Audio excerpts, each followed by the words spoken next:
Welcome to episode 318 of In Touch with iOS, the show that talks about iPhone, iPad, Apple Watch, Apple TV, and related technologies. I'm your host, Dave Ginsburg, and I've got Kelly Guimont back here on the show. How you doing, Kelly? I'm doing well. David, how are you? Doing great. So glad you're here. Excellent. Also have Marty Jencius here. How you doing, Marty? Just fresh back from your trip?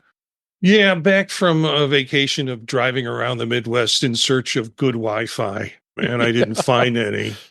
You sure didn't last week when you were on the show. So, you went through it. You got through it really well. I was impressed. Well, yeah. Just any other spot at the time that I needed it, it wasn't available. So I'm glad to be home. It's like you get to take your own shower in your own house that you're used to, and you get to use your own setup that you've used. It's the same sort of feel. So yeah, exactly. Ben's a little under the weather. We'll miss you, Ben. And Jeff, he had other things to do today, but we're glad he's taking care of what he has to take care of. But we miss you both, but we'll know you'll be back next week. We've got lots of stuff to talk about here. Beta keeps going on. There's updates and all kinds of stuff. Well, let's just jump right into the topics for this week. I'm going to start right off with updates. iOS 17.6.1 was released yesterday as we record this. It was a minor update, but there were some security updates specific to an issue with it's enabling and disabling the advanced data protection. Yeah. Some bug fixes and a lot of other specific things. It's always bug fixes is generally what these updates are. .1 generally isn't a big thing, but they obviously release it for a reason when it comes to security. So very important to get that up to date on all your devices. iPad OS has got the change as well as iPhone. And get that taken care of. Did you have anything to add on that, Kelly? Yeah, just my occasional reminder that the less Apple says about the update, the more important it is to apply.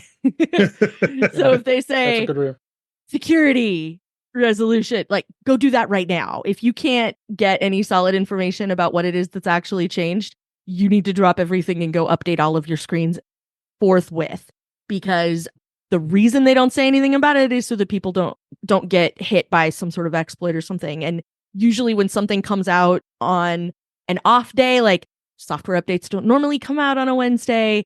And if you get one, especially if it's small like this, it's usually, we have found this security issue and it is active. It is something people are doing right now that is a problem, or it's something that's big enough, like the advanced data protection, which is I want to call it the stalker setting on your phone.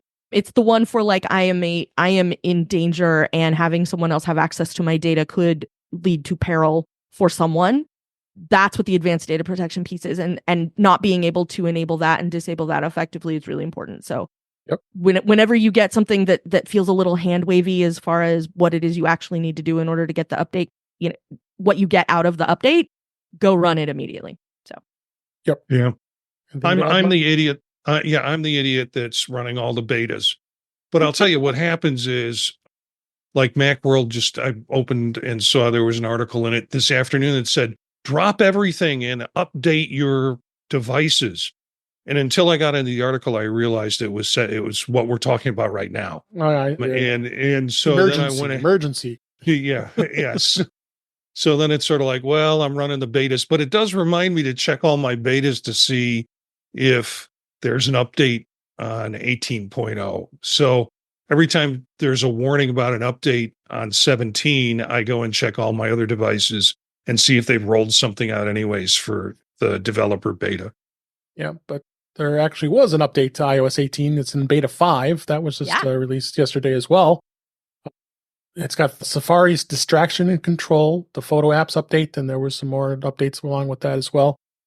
A number of different updates, as we all know, going with that. It sounds like, Marty, you just probably installed it, trying to even figure out what was added to it, right? No, I mean, I tried to with Vision, because Vision OS came out with a developer beta and an update. And, when you go back to the developer notes, I'm reading and what's going on with the beta updates. I'm reading information that I read 3 updates ago. So, these are things that have happened over the course of OS 2.0 and the betas, but So I'm like, oh, well, yeah, that happened the last beta.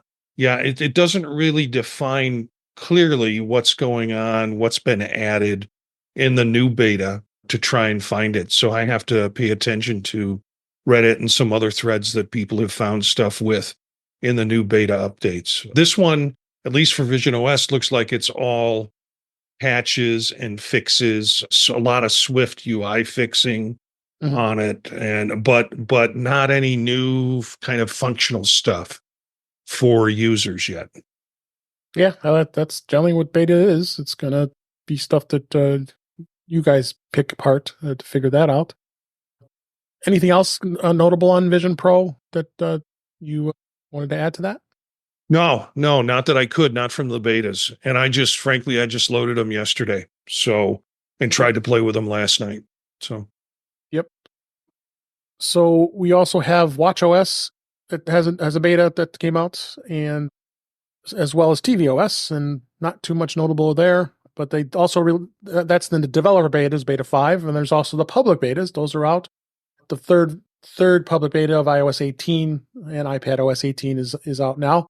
So as well as WatchOS 11 and the tvOS as well. So it's very, very active beta cycle here. I tell you, it's and as well as 18.1. I don't think a new version of that has come out just yet, unless I've missed it. I believe they're still that version, of course, added the AI, and it isn't really much else because of that. Only will work on iPhone 15 Pro and the Pro Max at the present time. So you aren't going to get too much activity on that, nor am I going to ever put it on my production device. So my beta device is iPhone 13. So I think we'll stick with just iOS 18. So like I said, it's because of Apple Intelligence that just made it hard. They had to go through and separate it out because these devices aren't going to be compatible to Apple Intelligence. I was unaware I was getting Apple Intelligence on my phone. It just seemed like Apple was suggesting new things for me as I was composing stuff. And I'm used to that on other platforms with other like Grammarly and other kinds of AI that I use. So it just kind of threw me for a loss. And it was like, oh, well, maybe this is AI in Apple's developer beta that I'm noticing now. So, yeah. So, yeah, there's all kinds of things to start exploring and playing with and all that stuff. So the couple notable things that caught my eye with iOS 18 this go around here, arranging the icons around your iPhone wallpaper. I really like the way they've done this. You really can overhaul your homepage and make it really personalized for you. The customizations and personalizations, and then the freedom to arrange the icons and widgets with space between them, opening it up. So all kinds of different layouts.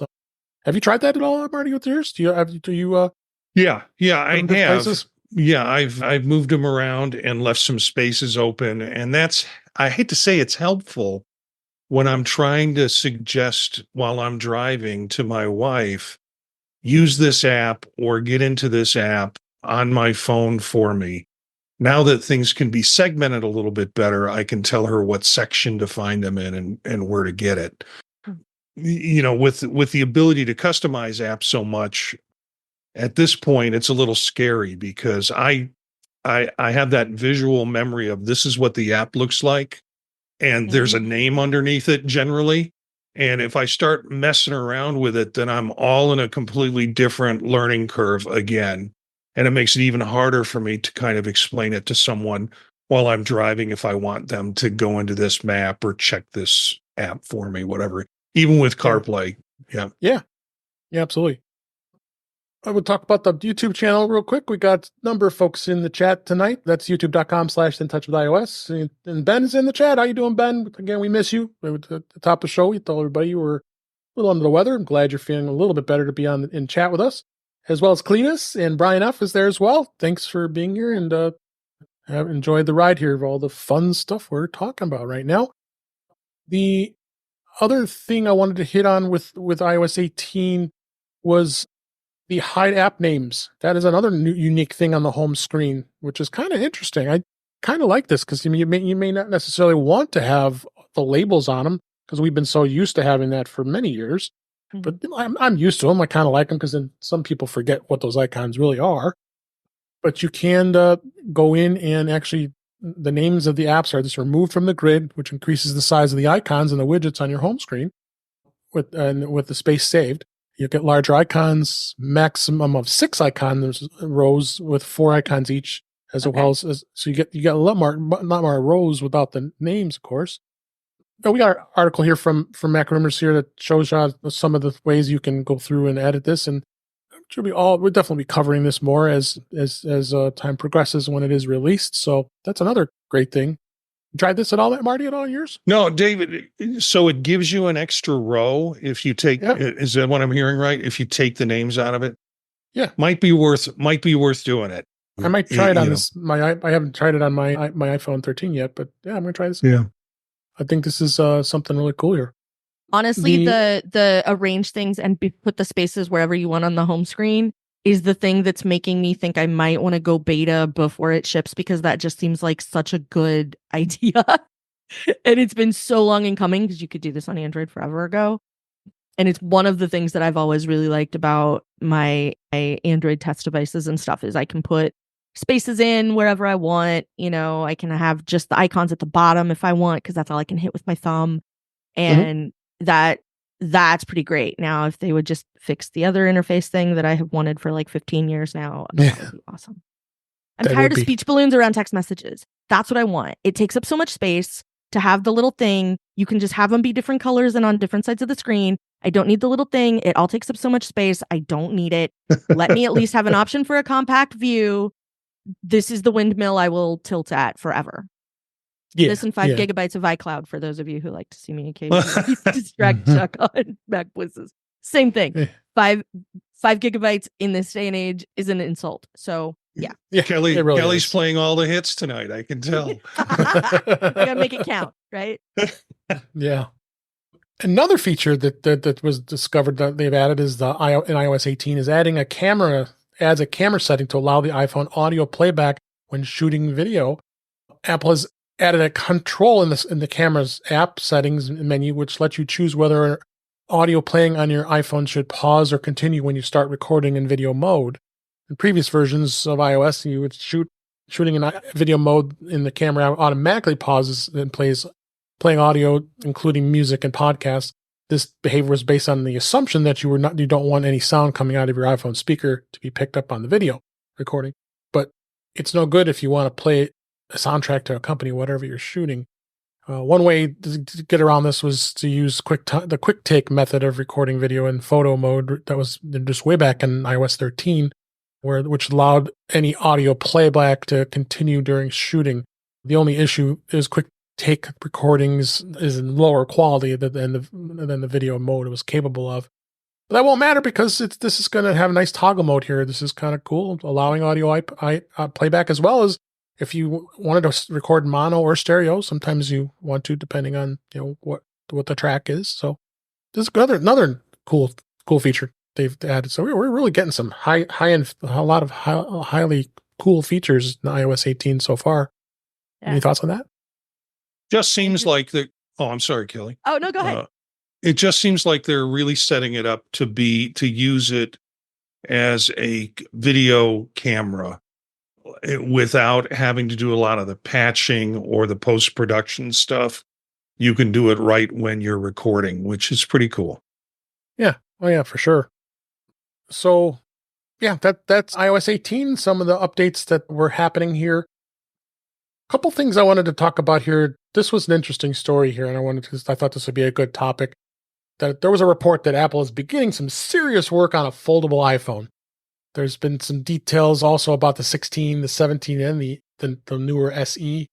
Lots of rumors and speculation have been moving around to produce its first foldable iPhone. And again, this is all rumor, but I thought this would be kind of fun. But this was posted on the tech publication, The Information. They're pretty credible publication there. So sources say that Apple has begun discussing specific component requirements with suppliers, offering several new details about both the foldable device as well as the upcoming iPhone 16, 17, and the revamped iPhone SE.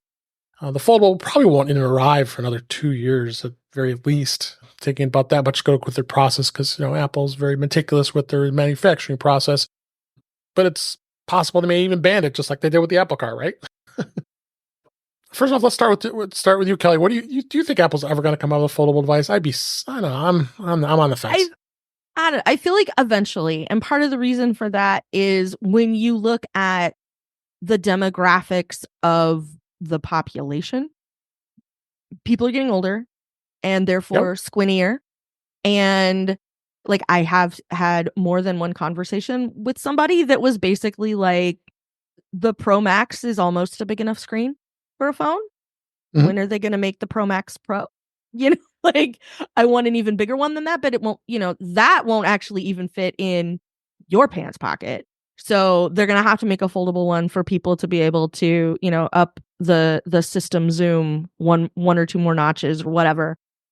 Honestly, this fits in well with what we've seen from Apple before. They're not the first.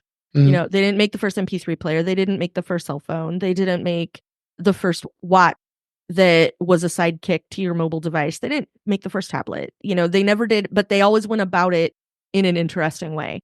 So whether I really hope we get to see it in some fashion, whether it's because Air Force One walks out on stage and gives us the grand debut, like Dub 28 or something, or it's later somebody, like the project got killed and then later somebody leaks the here was the prototype of the one that we tried to make, but we could never make it possible to happen or whatever.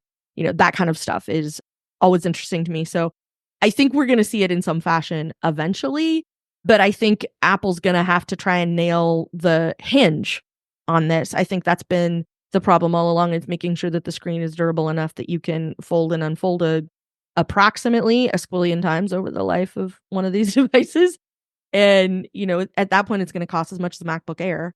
So, why there's not why they're not going to just put a cellular radio in a MacBook Air, I'm still not quite sure about. But, I'm unsurprised to hear that it is possible that maybe they are testing it, because I just presume that kind of thing happens at Apple all the time. Somebody says, it would be awesome. And somebody else says, you might be right. So go see what you can do to turn it into reality. And there is somewhere a physical manifestation of a 5G MacBook. There's a physical manifestation of a foldable phone. There's, all these kinds of things. I assume there's iPhones in iMac colors, somewhere in a supply closet there in Cupertino, like all kinds of ideas that come and go all the time that may not even make it on the rumor radar. So yeah, I would be unsurprised to see it happen. Yeah. How about you, Marty? What do you think on thoughts of this foldable device? I'll probably be first in line to get one. I knew you would be, but I owned a Pixel Fold about a year and a half ago, and I enjoyed it. And I know, Kelly, you and understand the Android system really well. The thing that made me give up on the Pixel Fold was the interface, the software, what I could get that I didn't get with my Apple, or that I did get with my Apple phone. So if Apple's able to do it, I'll probably be first in line to get one. I was at a ball game this weekend and saw somebody using their Galaxy Fold and sitting in front of me, and I thought, that's interesting. I started to get phone envious again, but did not run out and get a Galaxy. Yeah.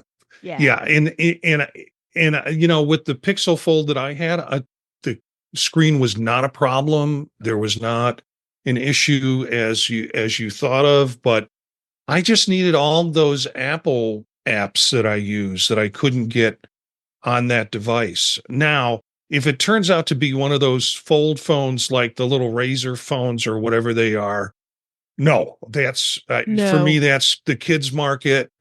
I don't know how a kid could afford a phone that expensive if they do it that way. If it's the book fold kind of thing that we see with other devices, yeah, I'm first in line. Yeah, I've seen a couple of those, and it's a really interesting idea, but they haven't been around long enough for me to look at one that's 2 or 3 years old. Because a lot of people, especially if you're going to spend, I'm assuming that's going to be more money than you would pay for a phone now, and if you're up to $12, $13, $15, $100 for a phone, then you're going to use it for a long time. And I want to see a 5-year-old Samsung lippity doodah And, like, what does that look like in real life when somebody's been putting it in their pocket and unfolding it a squillion times a day? And, how does that hold up over time? A 5, 6, 7, 8-year-old, one of those, like, show me that, because that's the thing that will determine whether or not, because I will be very interested whether or not will kind of want one, because it would be great and it might fit in my pocket again, like the old days. And, but I could still have a reasonably sized screen and that would be awesome. But I'm not sure in practical terms, what that's going to look like. So, yeah.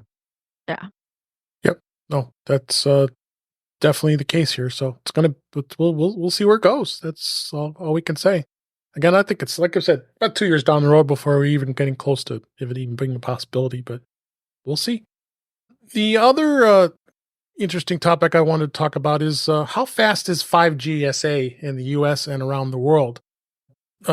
Okala is, I think I say that right, is out with its latest report with its new data focusing on how fast the 5G SA connections are in the US and on other countries. And they just showed a look here what the median speeds are and how much they've improved over a year. The US and Southeast Asia have been the two areas to embrace the technology early, with T-Mobile being the only major provider in the US to launch support, which I'm proud to be a customer with T-Mobile because their speeds have been pretty amazing. And they said T-Mobile touts speeds up to 3.3 gigabit speeds. Yikes. Wow. That's crazy. You must be standing right on top of a tower there for getting that. But for the US, it was up. It was at 363.53 megabits per second, and that's up from 279 last year.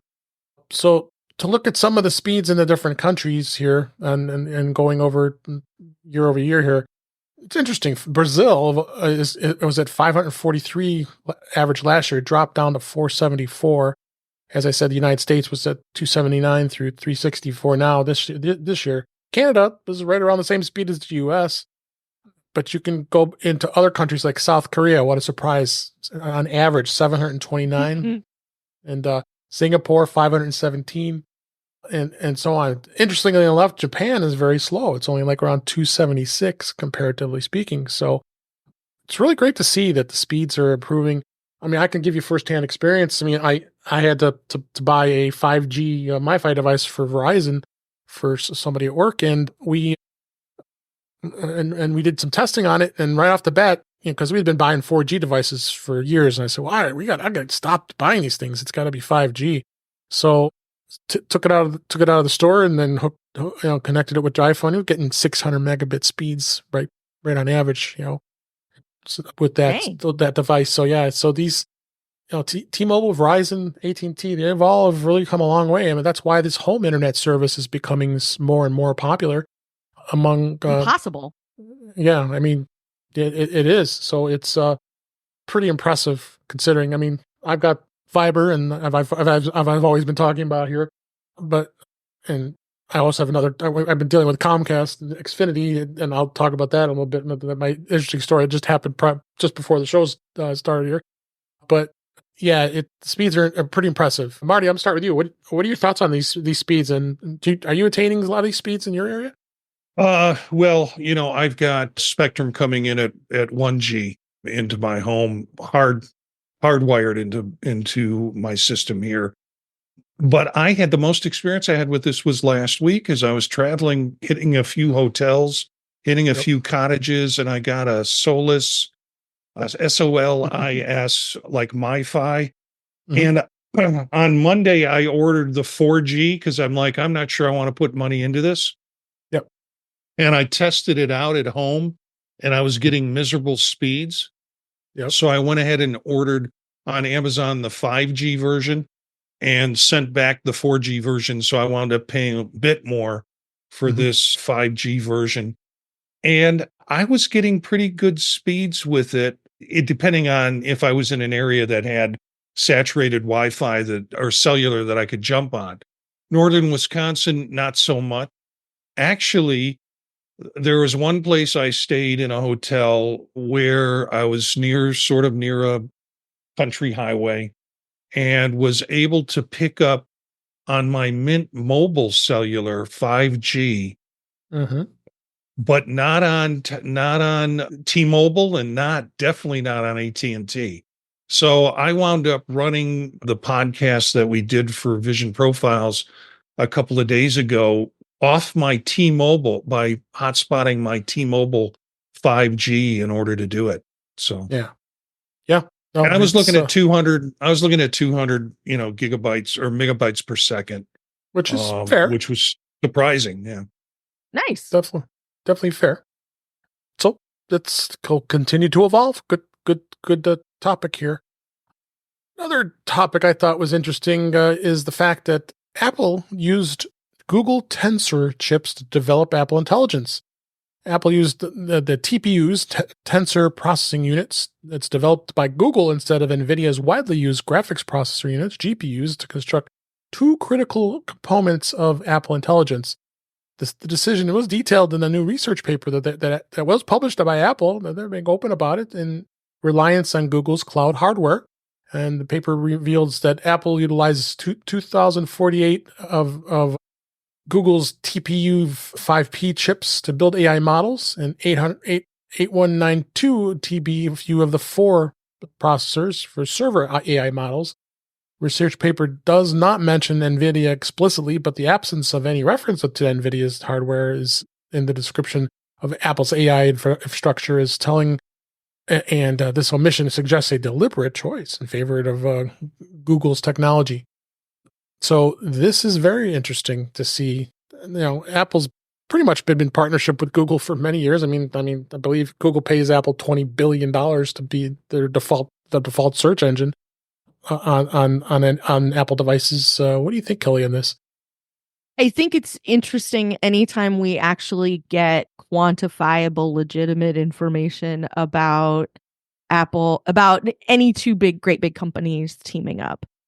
So Apple and Google for a thing, Apple and Amazon for a thing, Apple and Microsoft for a thing, Microsoft and Google. Like whenever any of the great big tech behemoths team up on something, I'm always interested in seeing what it is, what it looks like, how it turns out. So those are always fun things to look at. I thought the thing that was interesting about it mostly was that it was the type of processor it was. Because, it's not GPUs like people use for lots of things. And the word Intel didn't show up in there anywhere, which I also thought was kind of notable. Because, honestly, I was sort of surprised that Google was cranking out chips that would be on a scale where somebody could do something at this scale. Like that they would be powerful enough for for any organization to, stack a bunch of them together and do something really impressive with them. So I figured that would be an Intel job, a Qualcomm job, an Apple internal job. So finding out that it was Google was kind of interesting to me when I was reading through this. Yeah. How about you, Marty? I think Apple had to tell all the M4 chips to leave the room so the tensors wouldn't feel self-conscious. And, they had to make a safe space for the tensor chips to do the AI work on it. To me, it's just all processors and however they slap it together to make it work and develop. It's cool. Yeah. Oh, it definitely is. That I going to be interesting to see where this goes and how we do how it progresses for sure. Apple TV Plus, we've had a number of new shows and movies to watch on Apple TV Plus. As we've talked about many weeks, that Apple's original TV shows and movies are in the 4K HDR quality, and you can watch them on all kinds of screens, and it's a good quality. Sometimes you can actually go watch free Apple TV shows. Sometimes they do offer little episodes here and there that you can watch them as well. I just finished Presumed Innocence with Jake Gyllenhaal. Amazing show. If you haven't seen it yet, I'd highly recommend it. It's only an 8 episode series for this season, so I think they're going to have another season from the way it looked. I know Cowboy Cartel was a new one that was really just released. That's a docuseries about how Scott Lawson, as a newbie FBI agent, follows a hunch and discovers a vast money laundering operation. So that could be very interesting. That is a very interesting show, as well as Women in Blue is another one. Time Bandits has been pretty popular. I haven't jumped on watching that yet. I love Time Bandits. It is so fun. I don't think it's as much fun as some. It's by Taika Waititi, and it takes place in the same universe as the movie. For people who remember the film, there's a lot of differences between them, but so far I've really enjoyed it. It's been really entertaining to watch. Yeah, I got some shows I really got to jump on. It's hard to watch everything. I tell you. I mean, I'm a football fan, and HBO, Max has Hard Knocks when they're doing the Chicago Bears, which is exciting for being a Bears fan. That, yeah, it's just the first episode dropped this Tuesday, just as we record this, and it was really great episode to see what they did. If you're a football fan, and Hard Knocks has been around for many years. They've highlighted lots of different teams each year out, and the Bears were always reluctant to do it, but they decided to do it this year. So rightfully so, since they have their number one draft choice quarterback with Caleb Williams, and really have revamped their team. So those are other shows that are out there that are worth watching. So, and a number of other things on all the other streaming services. But yeah, Apple TV Plus is holding their own. There's a lot of great content. Anything that you've watched lately, Marty, on the Apple TV Plus? I think the next thing I'm going to watch is Sunny. I'm really fascinated by that concept. I'm slowly working my way through the third season of The Orville, and I don't want that to end. Oh my God. So that's I loved Orville.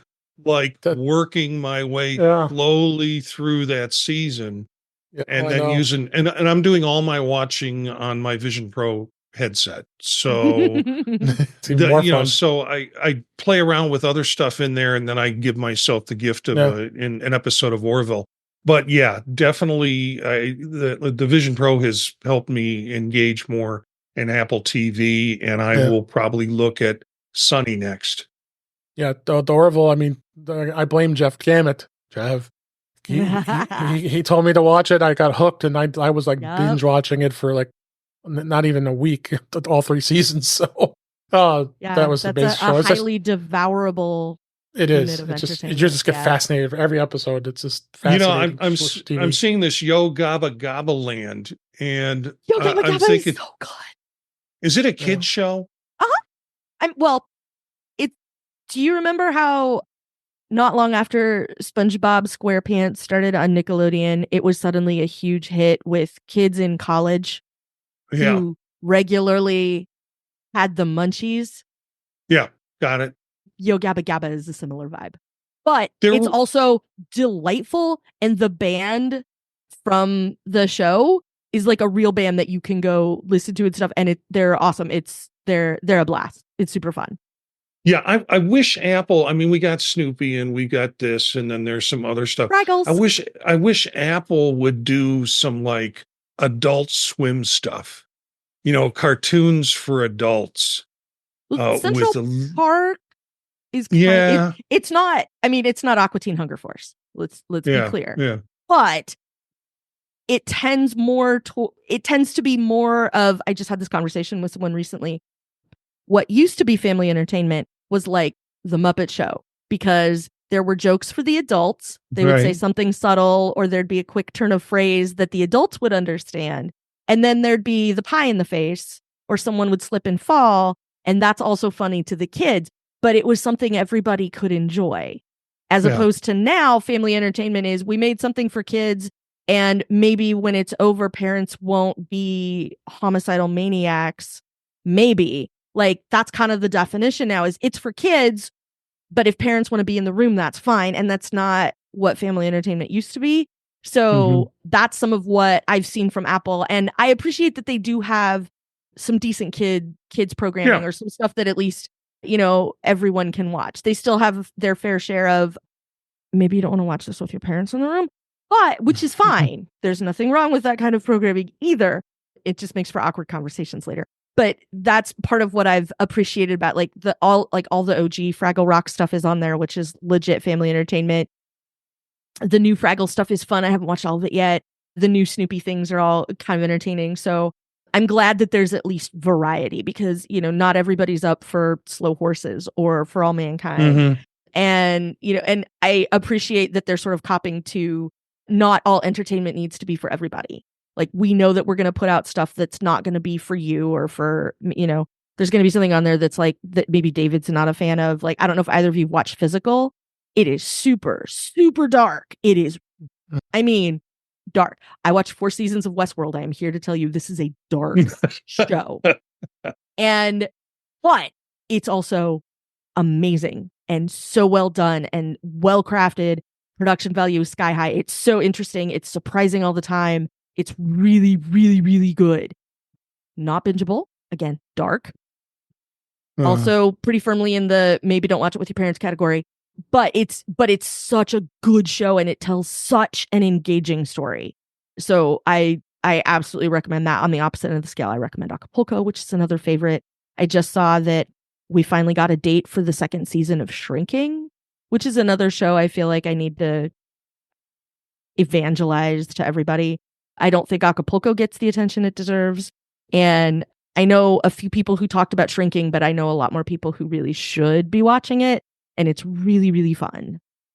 The creator, the main guy behind Ted Lasso and Roy Kent from Ted Lasso are the 2 main people behind Shrinking. Okay. So very funny, same vibe where it's a funny show, but you care about the characters and sometimes sad things will happen and you are sad for them as well. But it's another half-hour comedy program that is just delightful. And the way the first season ended, I could not wait for the 2nd season. And in typical Apple fashion, they don't tell you anything is ready until it's ready. And so there was no news forever about whether or not there was even going to be a 2nd season. So I was very excited to finally get a date because it's been a long time. And it was such a good show. I haven't watched through it as many times as I've watched through Ted Lasso, which is my favorite TV program of all TV programs. Just me too. Well, right up there. I'm going to say top 3 because, The Muppet Show. So it's top 3, but I like everything about it. I just loved. And with Shrinking, it's the same thing. I really just want to, I want a web series where we see what some of the characters are like on their days off and that kind of stuff. I really, really loved it. Yeah, no, it's great. There's so much to watch on Apple TV Plus. But could this be true? My question is why? Apple's in talks to bring ads to Apple TV Plus. Apple is working on the introduction of advertisements on Apple TV Plus starting in the UK, and it's apparently been in discussions with the UK's Broadcasters Audience Research Board, BARB, I guess they call it, is to explore the necessary data collection techniques for monitoring advertising results. Currently, BARB provides viewing statistics for major UK networks, BBC, ITV, Channel 4, Sky, as well as Apple TV Plus programming. But they're in discussions. The discussions suggest that Apple is preparing to implement an ad-supported tier on the streaming service, similar to moves made by competitors like Netflix, Disney Plus, Amazon Prime. They're all doing it. Apple has already included some limited advertising in its live sports events, such as last year's Major League Soccer coverage, where ads were incorporated even to the season pass holders, which is annoying. You're paying a lot of money for that. And competitors like Netflix and Disney Plus have successfully launched their lower cost ad-supported tiers, which help them attract additional subscribers and increase revenue. So I think there you go. There's key words right there: increase revenue. Is Apple going to be attracted to wanting to do that just based on that? And then will they offer ads? I'll start with you, Kelly. What do you think? I feel like they probably will. Everyone else does. And I don't think that's the thing that Apple wants to use to differentiate. I wish they would. Yeah. Particularly because part of what this involves, what, we need to measure if the ads are successful, makes sense. Like, obviously you don't want to put ads, you're not putting ads out into the void, right? You want to make sure that you're getting some sort of return on that investment, because nobody's going to want to put ads on a service if they can't have any idea how those ads are performing.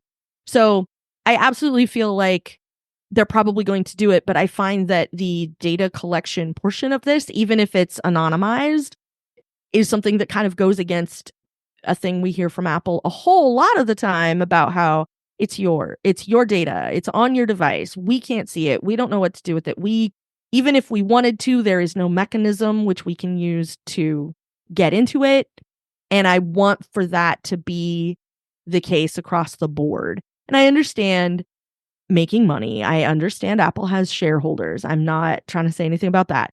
But I think it would be nice if one of the ways that the service was differentiated was like, we don't have ads and there's not a way to get them. And most of the reason for that is because I remember hearing a lot of complaining about the other platforms going to an advertising, including an advertising tier, mostly because I never saw the resulting improved service from that. Like, I understand. Hi, John Martellero. I understand the plural of anecdote is not data.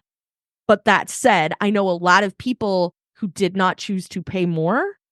And as soon as ads rolled in, went, well, now it's too much money for me to watch ad free, so I'm canceling that service. I know a lot more people who said that than, it's an ad here and there, it's fine. So I'm going to keep paying my $10 a month or 12 or whatever it is. So I haven't seen what the reports are on the increase in subscribers. So I presumably am wrong about that. So I'm curious how that actually shakes out. How about you, Marty? I have a tendency to ignore ads. I can't tell you the last one that ran on any streaming service that I just watched. So I don't know how ads influence me because I can't remember them to influence me. It would be cool if they said, okay, we know they're going to bump their prices up on a few things. I mean, Apple One subscription is been bumped a little bit. It might be bumped again in the future, but it would be nice if they say, if you're on Apple One, you're ad free. And that would be a way to drive people to Apple One. Mm-hmm. They'd get the increased storage. They'd get all the other goodies with it, and they would get ad-free service. If you're not on Apple One and you're just doing Apple TV Plus, then we're going to charge you. If you want it ad-free, we're going to charge you a little more each month. Yeah, that would be a smart move. I would like to think that's something they would do. Yeah, I would think so too. All right, so let's move on to some of the news stories caught my eye this week. This is no surprise at all. Disney Plus is eliminating password sharing starting in September. We're in August as we record this in 2024. Disney plans to start seriously cracking down on password sharing on the Disney Plus streaming service in September. This was talked about by Disney CEO Bob Iger during their earnings call. Iger says that Disney would begin eliminating password sharing in earnest next month. Disney has been talking about this, getting rid of password sharing since a year ago. So it continues to go on. So it's going to be inevitable to see if this is happening. And we're not surprised. I'm not at all surprised. Kelly, what do you think? I think most of these services have been pretty much cracking down on password sharing these days. Everybody wants to. That's the dream, is to make sure that every single set of eyeballs is a separate charge, right? So I'm unsurprised. I remember, I think it was at like WWDC. It was a few years ago, like 6 or 7 years ago, maybe now, when Apple first started offering and saying, like, we're going to make it so you can sign in with your cable provider and get everything that you can get from your cable provider. And I remember thinking, are they just making that easier so that everybody has to tie it to their cable subscription because you can't share a cable subscription? Right. And I remember asking Rene Ritchie about it in the talk that he was giving, and he went, "Oh, yeah, that makes a lot of sense." I'm like, "Yep, that's exactly. That's why I thought that's what it was." So I'm sure that's what it is. I think it's an interesting move from a PR perspective that the two big pieces of news out of Disney this week were, we are cracking down on passwords and also our service prices are going up. So I think that's a very interesting 1-2 punch there from Disney. Just in case anybody forgot they were in the business of printing money, here is your reminder and here's your other reminder. So I thought that was kind of an entertaining set pair of headlines to come out kind of at the same time. So yeah. It's I knew it was inevitable.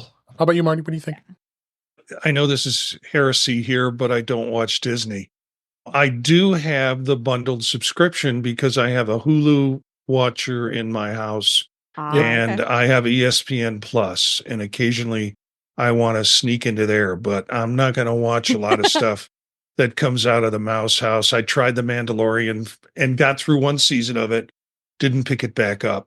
Oh, I love that. That was a But great show.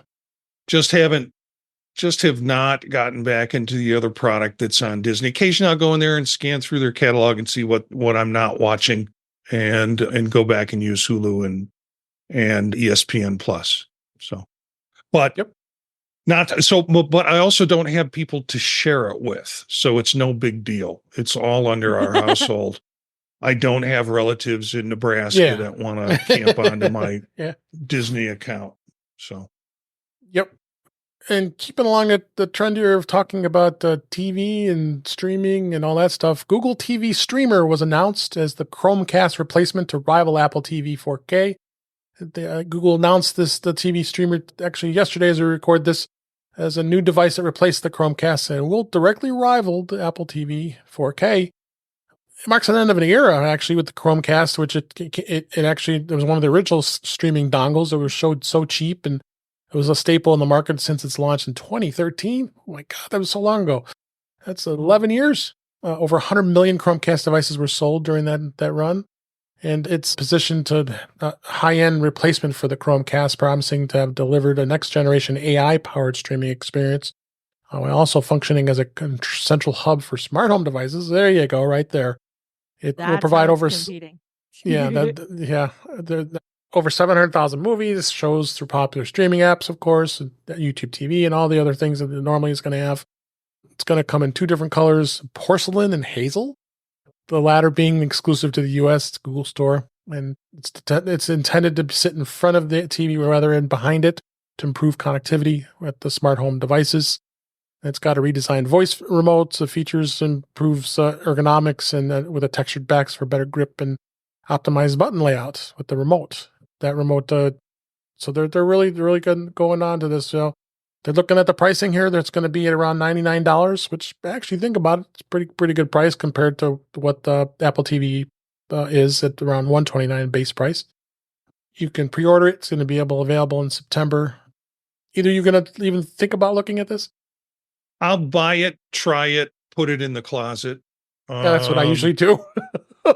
I'm fascinated by it. The Chromecast, when they first came out and they were really cheap, I was working with international students who were coming here for like 15 weeks and staying in a hotel and not having at the hotel we had them not many options for media. So we bought them all Chromecast devices to plug in, and they enjoyed them, and that was fun and dandy.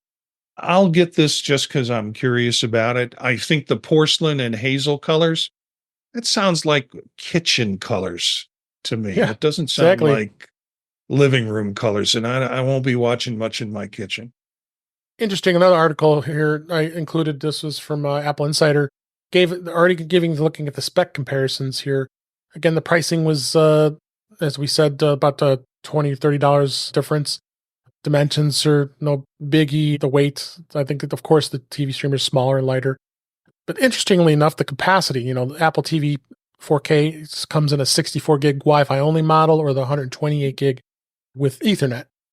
TV streamer only has 32 gigs of storage. Now, maybe they decided on that only because they think people are going to be doing a lot of storage in a way that, I've had experience. The Chromecast didn't. I mean, the Chromecast never had no storage at all. It didn't even have an operating, of an operating system. Like, it was literally a conduit for you to put something from another screen on your TV. It couldn't do anything on its own. Yeah. So, but Apple even expands upon video formats. It got the Google TV streamer has SDR video, Dolby Vision, HDR10, and 10 HLG, where Apple goes even beyond that with H.264, MPEG-4, and then also has HDMI quick media switching. So you got that right there. And even audio formats, Apple really expands upon that, all the different ones. And then the Google TV Plus is a little bit more limited. So it'll be interesting to see where this goes. I think it'll probably sell. I don't think these are the competition. No. I don't think Google's competing with Apple. I think Google is competing with Amazon. And Roku probably the Fire too. TV. Yeah, I think Yeah, that's right. The Roku does come in a box format now that doesn't stick into the back of the TV.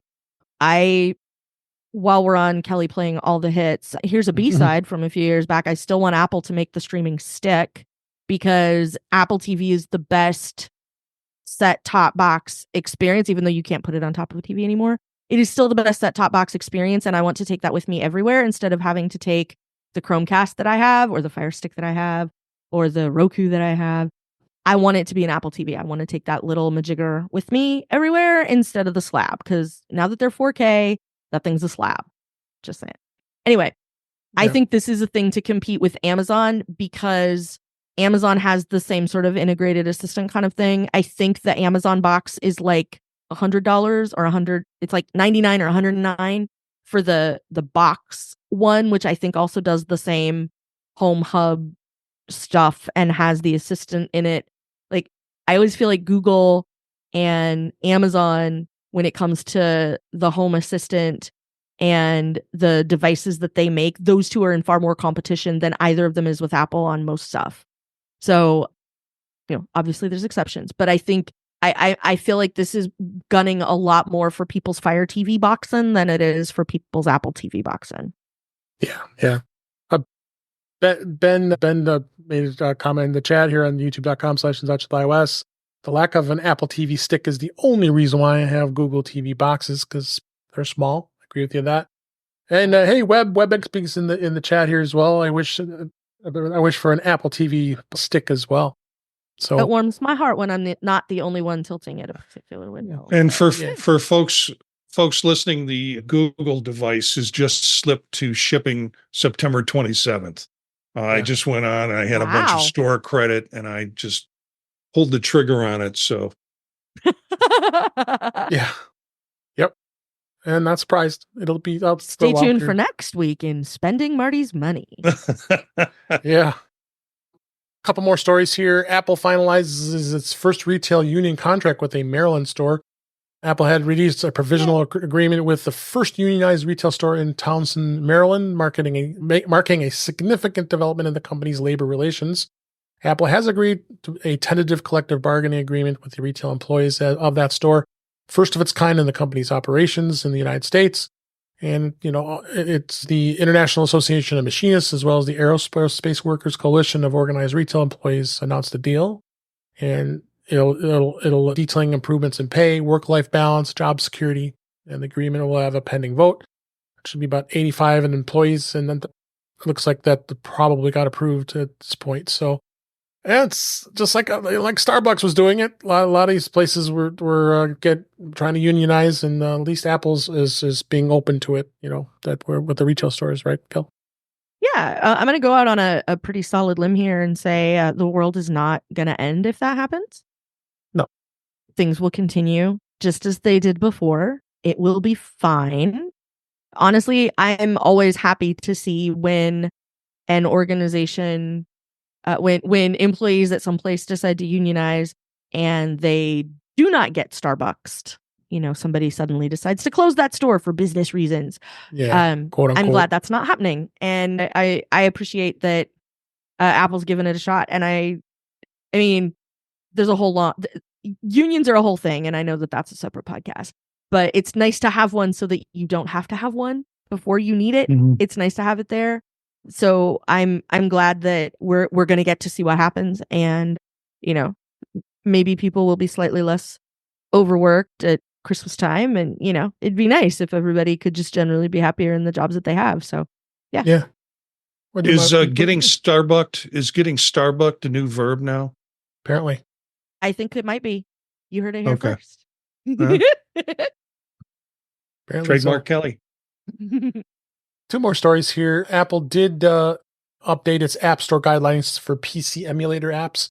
They refreshed their guidelines for developers, modifying the emulator rules to include express permission for PC emulators to download games. It was updated to state that the PC emulator apps will offer download games, as well as the guideline previously said that console emulator apps could include the option to download games, but not explicitly covering PC emulators. This rule change comes from Apple's App Store approval of PC emulator UTM SE, which we talked about on the previous show. which is it emulates old versions of Windows, Mac OS, and Linux to use classic software and games, which is kind of fun. I started downloading it. I played around with it a little bit, but it's going to take some hours to play with, as far as I'm concerned. But this is great that Apple's opened up to this. What do you think, Marty? You inspired me on the previous show, and I started downloading this stuff. And thought I would want to play some cool old games, and then got totally confused and went on to something else. So now I'll probably have to try it again. Yep. Have you tried it yet, Kelly? I haven't yet, but I'm probably going to. There's some old games that I really enjoyed, so there's an excellent chance it's going to happen. Part of the reason I am partial to these, even if I don't use them very much or don't play a ton of games on them or anything, is because making them more common, making them more obviously available to anybody who feels like it, also helps preserve the history of a lot of these things, because so many things have been lost over time because you can't play them on a device that anybody can go buy now anymore. Yeah. So there's so much out there that is getting preserved because people want to be able to continue to play it, and these emulators make it so that you can find out there's an interest. And a lot of stuff doesn't end up just lost to the mists of time because digital like a video game and things like that, they're a little less tangible in a lot of ways. And, if you've got it on a floppy and that you can't put that floppy into any device that you can easily get your hands on, then, do you really have a copy of it anywhere? So I really like that this is something that getting more people interested in old games and helping all of those things might help motivate some folks to, and inspire people to help preserve this stuff going forward, and to start now with, things that are out now and being able to, make sure that 30 years from now, somebody can still see Baldur's Gate 3, and things like that. Like, I hope that this sort of helps make that happen in the future as well. Yep. Yeah. I'm constantly in search for a copy of Zaxxon and something that I can play. But, as you were talking, Kelly, I was thinking, I'm not a developer. I don't know that whole thing, but it's not just the preservation of it, but I can imagine, if I'm a young kid and I want to get into programming or development, I look at all these very, very complicated games that I'm playing and I'm like, that's a huge lift for me. But if I can start with the simple programming stuff and then move to some of these 30-year-old game kind of pixelated type of methods, and then it's kind of the stepping stone in my development and my understanding of how to develop. So it adds that component for not only of history, but it also kind of says this is the first step, this is the second step. You don't go from first step to 10th step. You can, but this is how we got there. Yeah. And, telling somebody that's interested, like, you can build a game like Pong. You can build a level of Super Mario Brothers, like in that style. Like, that is a far more achievable thing than, build a level of Halo, build a level of, Dead Space, whatever. Like that, that's not where you start, like you were saying. So I hope that this also helps that, somebody falls in love with Super Mario, whatever, or, some other, Spaceward Ho, which is one of the ones that I always want to play. Somebody falls in love with something from Ambrosia from back in the day and goes like, yeah, maybe that's a thing that I could do. This would be a fun thing to get to learn, and, give somebody an in like that. That feels a lot more possible. Yep. All right, one last stories in the news for this week. Balenciaga and Rimowa launched apps for the Apple Vision Pro. This is for you, Marty. Luxury French fashion house Balenciaga and I pronounce them right here. This is why we barely covered it on my show. Okay, because I can't pronounce those names. So what? I gave it a shot here. Now you get to talk about it. They launched apps. Go ahead. They launched apps for the Apple Vision Pro, expanding the headset's immersive fashion experience. They introduced this very first phase of this Apple Vision Pro app, designed to provide users an immersive view of the fashion shows and collections. And the app does offer exclusive drone views and stereoscopic footage of their catalog. And I don't think they're going to say anything else. I brought it up only more because you think you're going to start seeing more and more of these, a lot of these the companies going to start doing things like this? Yeah, since my fashion sense are t-shirts and board shorts, I probably won't be going to these stores to purchase anything. I think what the significance is this is the European market, and Vision Pro was released in the European market, and now they kind of got their own, we have some high profile stores on Vision Pro already, and now the European market has those stores, are starting to put their own stores in there, which is cool. Any thoughts, Kelly? Balenciaga and Rimowa are awesome and high end. So of course they made something for an awesome and high end computer. Rimowa, people might know they're like metal hard-sided suitcases that have a specific sort of ridged pattern. Like if they're wheeling along, it's like vertical. Balenciaga makes a great many beautiful things. So there you go. I am also I'm team t-shirt, and it generally starts with a t-shirt. If it's cold weather, I'm probably wearing jeans. And if it's warmer weather, I'm probably wearing shorts, because I like to mix it up. But I think it's interesting. I think it would be interesting to see what those apps are capable of doing. I'm not sure what you would do with an Apple Vision Pro app from a company that is primarily known for making hard-sided luggage. Yep. I mean, that's what I know them for. I don't know what they make beyond that. So unless it's doing the AR thing of plopping it in your living room so you can see it. Yeah. All right. That's all I got. I got a tip for this week, and there's an experience that happened a couple weeks ago for me. This was an adventure, as I'm saying in the notes here, that my new iPad Pro 13-inch, and I pulled out my bag the other day and come to realize it didn't power up. Like, okay, I must have hadn't used it in a while, and the battery went down to 0. So, okay, great. I went and plugged it in, let it sit for, it usually turns on right away once you plug it in after about 5 or 10 minutes. No power at all. Okay, great. So I usually, remember how to do things here. Push the power button down on this iPad, and then power back up. It would not come at all. And I just not thinking, hadn't done this in a while. I said, I wonder what I didn't do. What's going on here? This is like, this is an expensive iPad, and I'm freaking out about this. So I went. I said, you know what? It's Sunday. I decided to go and just bring it over to the Apple Store and see if one of the geniuses can help me out here.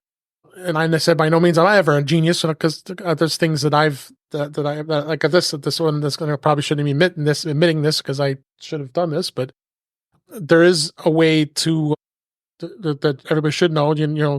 I've talked about this a million times, how to do a hard reset.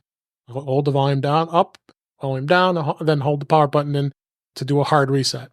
So I thought I was doing it. I wasn't thinking of it. The buttons are positioned differently if you forget. So he went ahead and did that. So then it turned out, once we finally got the power back up, because we had plugged it in for a little bit, that it was still not working properly. So, I was like, oh, I'm glad I am here now. That obviously it was a reason why that something was happening with this piece. But the genius said, well, sometimes it happens, you got to reinstall the OS. I'm like, oh, great. I don't have to go through all that again. And, because that's what everybody thinks. You got to just erase it and then reinstall it and do all that. So, but no, there's not a way you do that, because I have a support article that I've linked here in the show notes that, that's the steps I talked about. If your iPad won't turn on, or if it's frozen, if it was black or frozen, like I said, you just do the hard reset. And the other reason that what I did experience was the fact that if the iPad turns on, but it gets stuck during startup, you're seeing the Apple logo, the red or blue screens during setup, then what you need to do is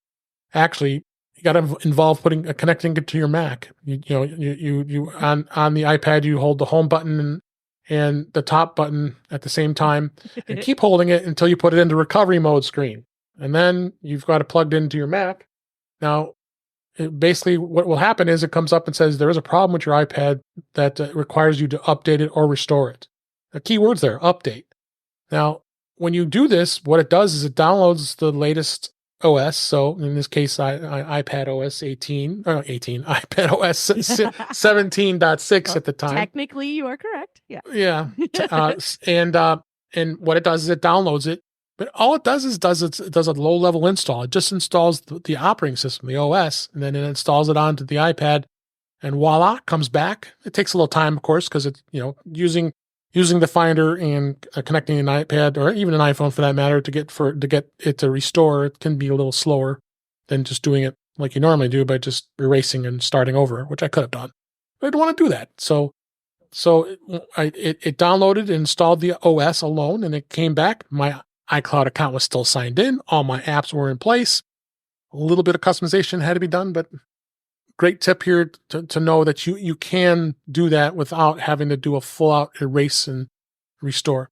Now, I think that it doesn't hurt to even do that when your device is kind of wonky. I've seen that before, even with my blunder of not forgetting about having to do a reset, that it isn't a bad idea to try this and install it on a device so it just reinstalls the OS and keeps things in place. Because boy, that saves you a ton of time, I tell you. So, and you guys, have you ever tried? I assume you guys have known about this, and it's something that I highly recommend now. The plug in with a cable and putting it in recovery on mode. one foot and do the hokey pokey and chant. Yeah, I've had to do that just often enough when I've got this phone or I've got this iPad and like I plugged it in for like an hour and it never came back and I don't know what's going on with it. A lot of times the first thing I do is check the port to make sure the iPhone's belly button is not thoroughly coated in lint. And then yes, if that doesn't seem to be the problem, then it's the plug-in recovery mode dance for that one. I have found that the hard restart, volume up, volume down, hold the other button until the Apple logo comes up, is a thing that fixes an awful lot of things before it gets too fully weird. So, like, once you get to full-blown wonky, this is the only thing that you can do. I always have to look it up every time, but I know that it's a thing I have to pull out once in a while. So me too. But it's very, very useful. So the one I would say is remember that hard restart is a thing because that can resolve things that the regular power it off and count to 5 and turn it back on again does not. Yeah. Anything to add, Marty? I have CRS, so I can't remember stuff. And I have trouble with my iPads because I close them up and I think I've shut them off, but really all I've done is put them in sleep mode. And then I open them up and either they come back on with low or no power, or they don't come on. And then I wind up pressing a combination of buttons until I see the Apple thing come on. And then I'm like, okay, I panic a little bit and then just keep pushing until and hold it for 10 seconds. And then eventually something boots up. So I haven't had those kinds of problems where it just freezes completely. It's been a while since I've done that and had to put a direct cable into it to jump it. Yeah, very, very much so. And Cletus in the chat says nuke and pave. That's the most painful thing to do with any Apple device, especially Macs. That's a lot of work. I know our friend Allison Sheridan loves doing that all the time for Macs. It's just a painful, long process to get it back to where you want it to be.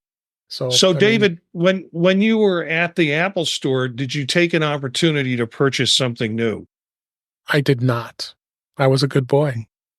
I did not. No, I did not. I was resistant. In fact, there was a rainstorm. I was there. I had to sit there and wait for a while. And in fact, I sat through one of the, how they do the geniuses go up at the front of the room and talk about a 15-minute session. Yeah, they talked about the Photos app. So it's some things I didn't remember. So there's another good tip when you go to the Apple store. Go to take a look at those sessions they have today at Apple. They have some amazing little sessions. And this one was just he sets up in the front. They got that big, enormous, big screens in most stores. And he's got his iPhone shared, and he's going through it and showing you how to do it. And they've got some great events there as well as hands-on when you could sit at a table and talk about stuff. So I took care of that.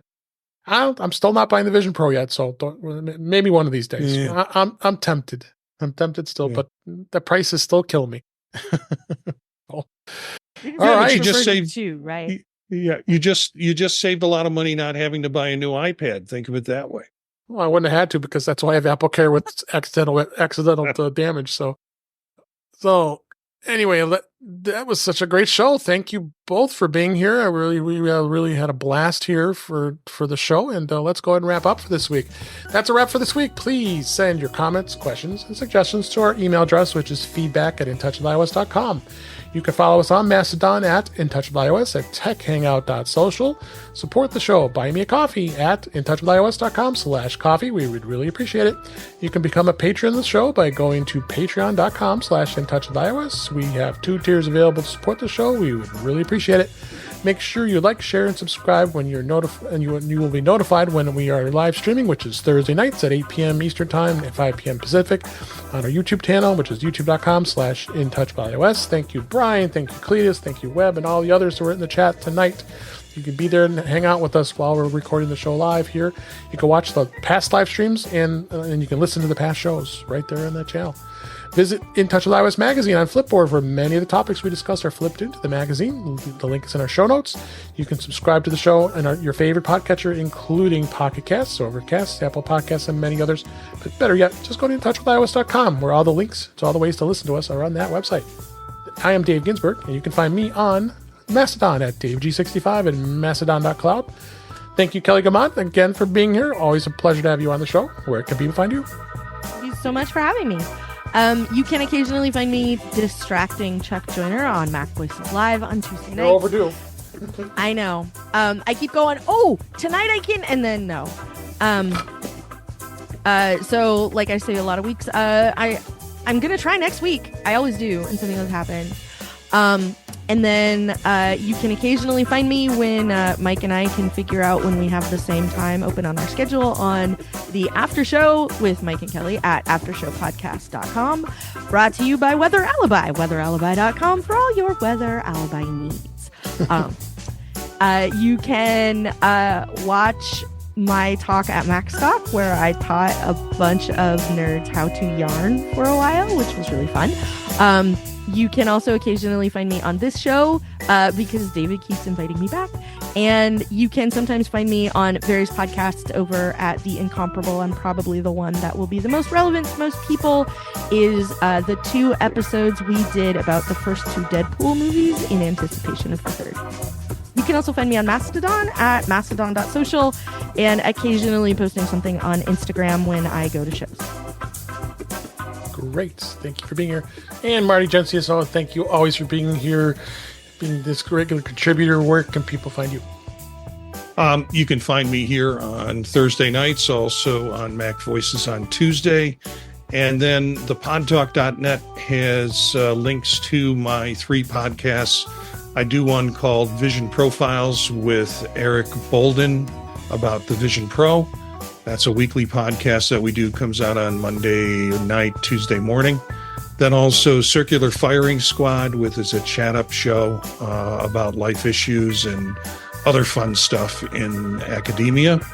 And then Tech Savvy Professor, which comes out every couple of weeks, and we talk about tech use in academia. Great. Thank you so much. Appreciate it.